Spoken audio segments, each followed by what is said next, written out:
Hi, my name's Ben, and I am a trans man. I'm about 8 months on hormones, and I'm just going to talk to you a little bit about the process of medically transitioning and kind of all the other hoops you have to jump through.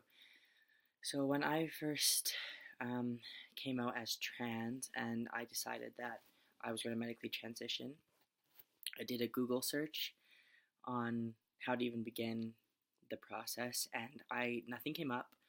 And so I went to go see my family doctor, and even my family doctor didn't have the slightest clue um, on how to begin transitioning. So I was lucky enough to have a friend who had already started transitioning. So I looked to him for a lot of guidance on kind of how to get the ball rolling. Um, So to begin medically transitioning, you have to do a couple things. I had to see a psychologist who specializes in gender therapy. I did about 8 or 9 sessions with them where they diagnose you with gender dysphoria, which is what it is called in the DSM now. And each session cost me $180, and none of that was covered by healthcare. So that I spent well over $1,000 on um, therapy alone. So once I did therapy, I was able to get a referral from my psychologist for hormones. And then once I got the referral, I had to find a doctor who was actually willing to administer them and kind of keep track of my hormone levels. And I found there's about 2 doctors in Calgary who are kind of well known in that area. So I was on a wait list for 6 months or so to get into this to the doctor that I have now. His name's Dr. Jablonski. He's here in Calgary. So once I got in with him, basically what they do is they just give you the prescription, and I had to teach myself how to do a shot in my leg. I do 0.5 milliliters of testosterone every week into my leg, just a needle, and yeah, every 3 months I have to go for blood work, and then I go for a checkup, and they check my levels and adjust them and whatnot. And then the next step would be, somewhere along the lines, you have to, you can legally change your name. A lot of trans people do choose either a name that's completely different, like a brand new start, or a name that kind of goes with the name they were born, that they were assigned at birth. Um, so uh, to legally change your name, you have to get fingerprints done at a private company because the police stations don't do them for free anymore.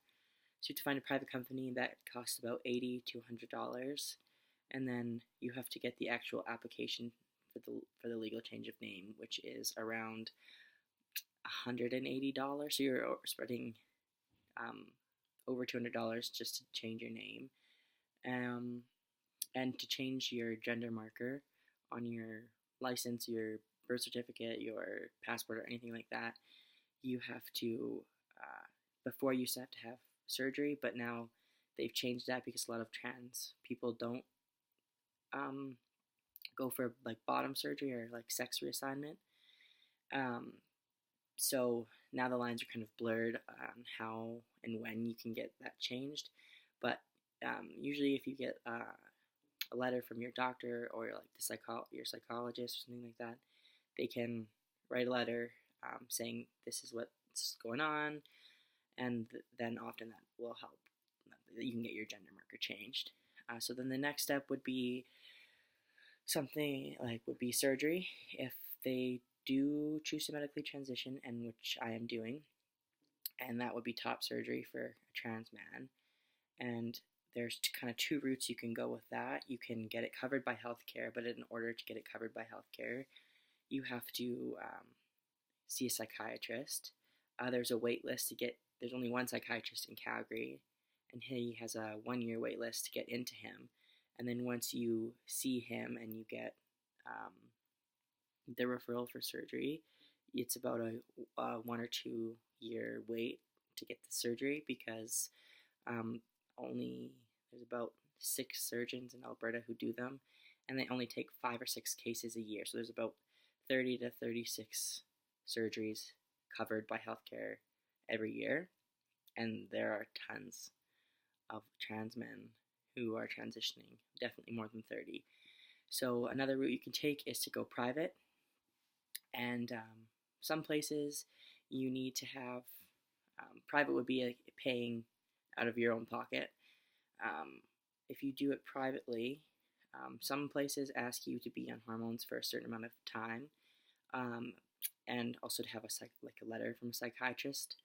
So it's almost not worth it to go with people like that. But then there are some places. There's a place in Toronto called the McLean Clinic that does.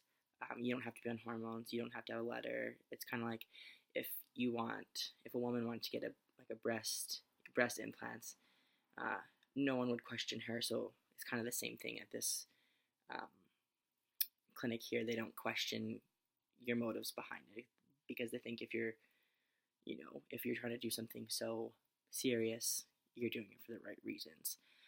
So then the next step, if people choose to do that, would be to get bottom surgery.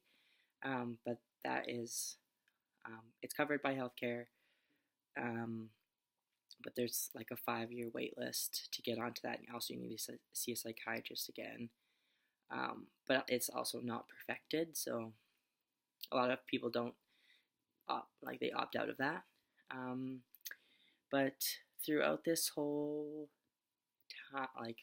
period of transitioning, I've been transitioning for about 2 years now. I've found that no one really knows anything about transitioning. No one really understands the, the hoops that you have to jump through to do this. There's so many things you don't consider, like your name change or the different routes that you can take for surgery, or like finding a doctor to get hormones. It's a lot difficult. It's a lot more difficult than people think it is. But also, I just feel like a lot of people aren't educated. For instance, my family doctor, when I first wanted to begin transitioning, had no clue how to get the ball rolling on that. So a lot of my experience has been trial and error. So Google searching, social media has been a huge part of my transition. Being able to connect with trans people across North America and even in Europe and whatnot has made it easier because they can guide you in the right direction, what you're supposed to do, and how to get the ball rolling, and where to get hormones, and who the best surgeon is. So social media is a huge, huge thing for me during my transition, and for a lot of trans people as well. But I also feel that a lot of my peers weren't educated on the topic as well. So I found a lot of my transition to be trying to educate as many people as possible, and that's why I've tried to do transition so publicly, was so that people it would bring more awareness to the community and people would have all their questions answered. So I hope that with this little video that it answered some questions for you guys, and that it covered the baseline thing, and it opened your eyes a little bit to what a trans person has to do in order to transition. So again, my name's Ben, and I am a trans man. Thank you.